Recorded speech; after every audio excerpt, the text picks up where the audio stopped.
18 years ago today, our founder, Leo Frigo, passed away from injuries he suffered in a car accident while he was delivering food to a shut-in. Leo was the 13th of 16 children. He was named after Pope Leo XIII. 13 has always been Paul's Pantry's lucky number. I believe it signifies the Holy Trinity, one God, three persons, Father, Son, and Holy Spirit. 35 years ago tomorrow, on Valentine's Day, Paul's Pantry officially opened its doors. But of course, before that happened, there was a lot of planning and preparation that took place.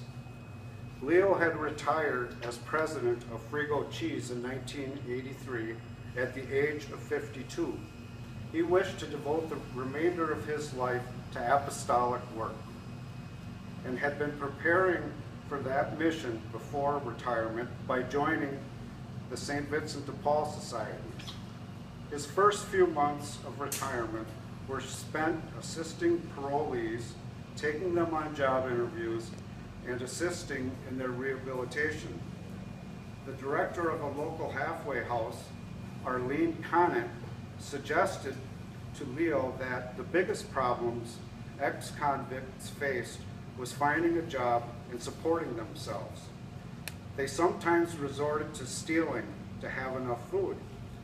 Arlene took Leo to St. Joseph Food Pantry in Appleton, and it is there that Leo conceived the idea of beginning a food pantry in Green Bay. Leo knew the tremendous amount of food that was being thrown away by companies, both large and small. In November of 1983, Leo gave an extensive and complete presentation on the proposed fresh produce program to the membership of St. Vincent de Paul. St. Vincent de Paul agreed to help Leo get the program started. An initial commitment and motion was made.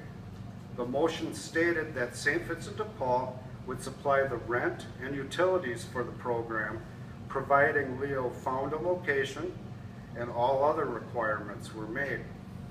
Leo spent the next few weeks looking for a suitable location to house the program, but was turned down by various churches and the Salvation Army. No one wanted to take the risk of housing a food pantry. Although Leo didn't have any luck in securing a location, he did receive a $4,600 donation and a promise for another $6,000 to be used for a vehicle if people were committed. At the December 13th, 1983, St. Vincent de Paul District Council meeting, another 13, it was decided that Paul's Pantry was going to be the name of the food pantry. Leo also explained he had secured funding for a walk-in cooler and that he had made contact with some of the stores in Green Bay, and that he was very positive about the success he had had so far. But he explained that the reluctance by some stores to donate their unsaleable food. In addition, he had not yet found a location. Harold Saplinski, the volunteer St. Vincent de Paul store manager, reported that he would allow the pantry to be located in the southwest corner of the store building at 1600 North Webster Avenue. A cooler at the, he also reported that at the January 10th, 1984 meeting that a cooler would be located in that building also. The cooler was donated by the Norbertines. He also reported that the funds were now available for the vehicles and that procedures for securing the produce and bakery was also progressing favorably. After obtaining the space, Leo organized meetings of volunteers throughout the churches and of all denominations, and he continued to visit with the local grocery stores, begging for their surplus, unsaleable food. Leo even went as far as jumping into the dumpsters to retrieve this food when he was denied. Leo did this for the sake of dignity. He said, "It's better that I go into the dumpsters rather than making the poor do so. At the end of the day, my dignity will be intact, and so will theirs."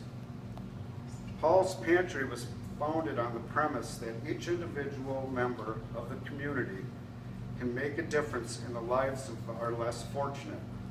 Over the past 35 years, our Brown County community has made a huge difference in the lives of those in need.